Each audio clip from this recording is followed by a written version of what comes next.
Somewhere in Queens, New York, a schedule already exists with both of their names printed on it. Tomorrow afternoon, on Louis Armstrong Stadium, a 21-year-old who was still swinging a racket on a painted-over basketball court in Quezon City a few years ago will stand across the net from one of the most beloved players in modern tennis history on the final Grand Slam night of his career. Nobody built this matchup for drama. A random draw did. But every so often, a bracket accidentally writes a better story than anyone could plan. Because on one side of that net is a farewell. On the other side is a beginning. And somewhere between the two sits a question nobody has fully answered yet. Is this just a warm, feel-good sideshow attached to a Legends goodbye tour? Or is it the next step in a story that has already rewritten the record books of an entire country and shows no sign of slowing down?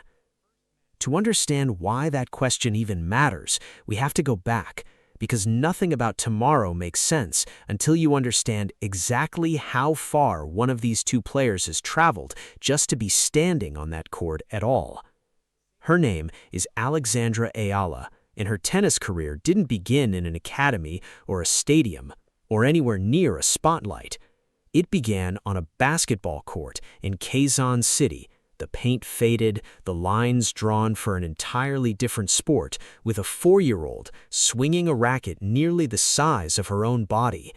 Her first coach wasn't a famous name, it was her grandfather. For nearly 10 years, from the time she was 3.5 until she turned 13, he trained her almost every single day alongside her brother in a country that had never produced a professional tennis player anyone outside it had heard of. Then came the decision that changed everything. At 13, Eala left home, not for a nearby city, but to Mallorca, Spain, to train at the Rafa Nadal Academy after a strong showing at a prestigious junior event caught the academy's attention. 13 years old, and already an ocean away from her family, her language, her culture, chasing something almost nobody from her country had ever chased before. There was no guarantee it would work. Moving academies at 13 sounds simple when it's summarized in a highlight reel. It rarely is. New coaches, a new language, a new climate, hours away from anyone who remembered her as anything other than the promising kid from a country nobody associated with tennis. The academy sharpened her conditioning, her footwork, her tactical instincts. It could not replace what she left behind.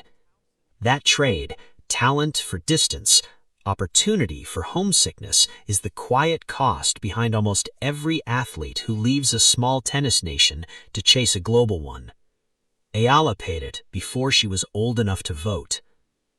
Plenty of junior prodigies fade long before they reach the professional tour, but Eala kept climbing. She cracked the ITF Junior World Top 10, she turned pro in 2020, and in September 2022, she won the U.S. Open Girls Championship, becoming the first Filipino player, male or female, to win a junior Grand Slam singles title, beating a young Mira Andreeva along the way, a player who would go on to become a WTA star in her own right. That was supposed to be the headline. It turned out to be the introduction. In March 2025, Eala received a wild card into the Miami Open, ranked all the way down at 140th in the world, a number that barely registers at a tournament of that size. Nobody outside the Philippines had reason to know her name yet. Then she beat 2017 French Open champion Jelena Ostapenko. Then she beat reigning Australian Open champion Madison Keys.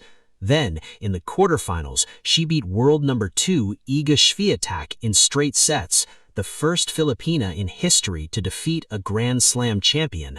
She reached the semifinal of a WTA 1000 event, the biggest stage a teenager ranked outside the top 100 could realistically dream of reaching, before her run finally ended against Jessica Pegula.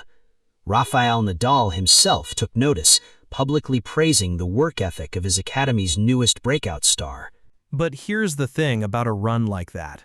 It doesn't just end. It leaves a question behind it. Was this a miracle week, the kind that happens once and never again, or was this the sound of a door being kicked open? Over the following year, Eala kept answering that question, one tournament at a time. She cracked the WTA Top 100 for the first time in Filipino tennis history. She reached her first WTA Tour final at Eastbourne. She won the first Grand Slam match by any Filipino player at the 2025 U.S. Open. Each result on its own might have read as a footnote. Stacked together, they became a pattern. Then came July 4, 2026, Wimbledon, center court. The 29th seed Alexandra Eala across the net from the defending champion Iga Świątek, the same player she'd beaten in Miami 16 months earlier, except this time Świątek was the one with a title to protect. The first set alone lasted 84 minutes. Eala saved 2 set points in the tiebreak before finally closing it out 11-9. Świątek never recovered. Eala took the match 7-6, 6-2 and dropped to her knees on the most famous court in the sport. She became the first Filipino player, man or woman, to reach the second week of a Grand Slam in the Open era. Commentators called it one of the biggest shocks of the entire tournament. Eala, in tears afterward, put it more simply than any commentator could. "For someone who grew up in the Philippines," she said, "this is everything." By August, the questions about whether Eala truly belonged among the sport's elite weren't really questions anymore. They had quietly become expectations, and expectations in tennis are their own kind of pressure, the kind that has broken plenty of promising careers before hers ever had the chance to fully bloom. So here's what she did with that pressure. At the Mubadala DC Open in Washington, unseeded, Eala beat Olympic and Asian Games champion Zheng Qinwen in 3 sets. She beat defending champion Leylah Fernandez after trailing 1-5 in the second set. She beat second-seeded Elina Svitolina in the quarterfinals. She beat Naomi Osaka in the semifinals. And in the final, against top seed and world number 3 Jessica Pegula in a match delayed overnight by rain, she came back from a set down to win the last 8 games, closing it out 6-0 in the third. Not a runner-up finish, not another breakthrough week, a trophy, the first one any Filipino of any gender had ever lifted on the WTA Tour. She climbed into the world's top 20 for the first time in her career. A country with almost no tennis infrastructure, no real professional history in the sport, suddenly had a Grand Slam quarterfinal caliber player wearing its flag. Somewhere in that same country, on courts painted for other sports, kids who had never seriously considered tennis a path for someone like them were suddenly watching one of their own compete on center court. That kind of shift doesn't show up in a ranking. It shows up a decade later in whoever comes next. Her brother, once her practice partner on that same Quezon City court, had gone on to play college tennis in the United States. Her grandfather, the man who first put a racket in her hands, never got to see all of it. But the community he helped set in motion did. Supporters who now travel to her matches, a nation that follows her scoreline the way it follows a title fight. Even Steve Harvey, in town hosting an event that same week in Washington, made a point of stopping by to meet her, a small, strange sign of just how far her celebrity had already spread beyond the sport itself. But momentum in tennis is fragile.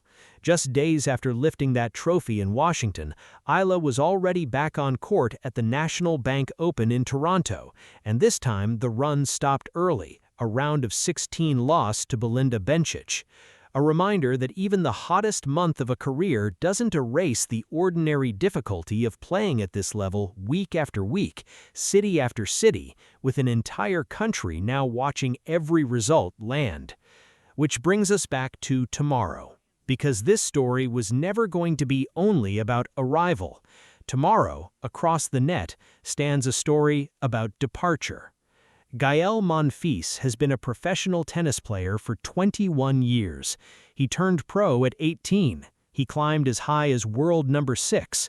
He has won 13 ATP titles, the most recent of them in Auckland this past January, a victory that made him, at 38 years and 4 months old, the oldest man ever to win an ATP Tour title. His best Grand Slam results are 2 semifinals, the 2008 French Open and the 2016 US Open, right here at this same tournament exactly a decade ago. For 2 decades, Monfils built a reputation less on trophies than on moments, full sprint dives, impossible gets, the kind of showmanship that made him one of the most watched players of his generation, even in years when he wasn't seriously chasing a title. He did it in the shadow of Roger Federer, Rafael Nadal, Novak Djokovic, and Andy Murray, the so-called Big Four era that swallowed up an entire generation of would-be champions around him. By his own account, he never let it turn him bitter. Last October, Monfils announced that 2026 would be his final season. He wrote, "I am tremendously at peace with my decision to retire," choosing to end 21 years on tour on his own terms rather than the sport's. Since then, nearly every stop on the calendar has doubled as a goodbye: Australia, Mexico, an emotional final match at Indian Wells, a farewell tribute at Roland Garros.